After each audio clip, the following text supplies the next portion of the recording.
siempre con el uniforme que nos caracteriza. Presente la edición creativa, Nuestra Señora de las Mercedes, nivel inicial.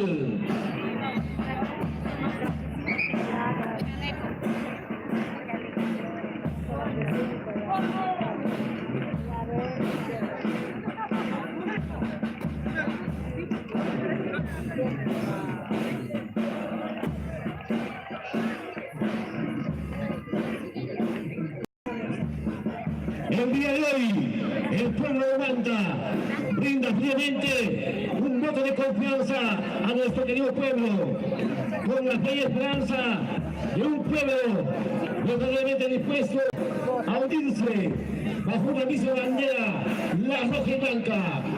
Señoras y señores, de esta manera, presentes nuestros niños del nivel inicial.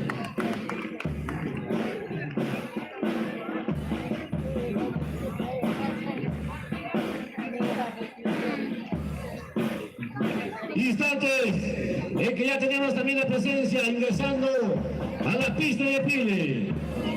Aquí está presente la edición creativa San Francisco de Asís, nivel inicial. El nivel inicial de la edición creativa es reconocido bajo la resolución ministerial número 153. En este periodo se fue gestionando la ampliación de plazas por tener demanda de estudiantes. Actualmente, la edición creativa inicial viene funcionando con 8 aulas que atiende a niños y niñas de las edades 3, 4 y 5 años, 2 auxiliares de educación y con un alumnado de 210 niños. Aquí está presente San Francisco de Asís, nivel inicial.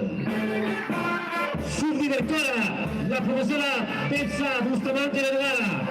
Profesoras, Elogia García González, Socorro Cabezas, Ludmila Gavilán Zulca, Publicidad Cardillán, Enilia Bellido Salinas, Gardenia Altamán Quispe, Ludmila de la Cruz Uribe, auxiliares, Judy Estrada Toscano y Carmela Gavilán Zulca.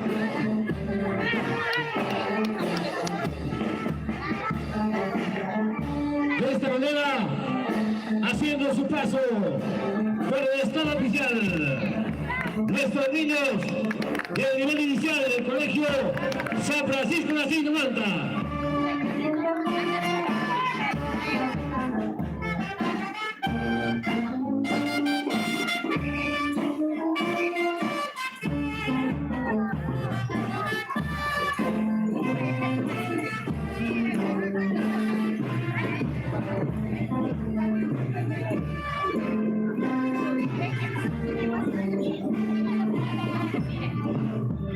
Pero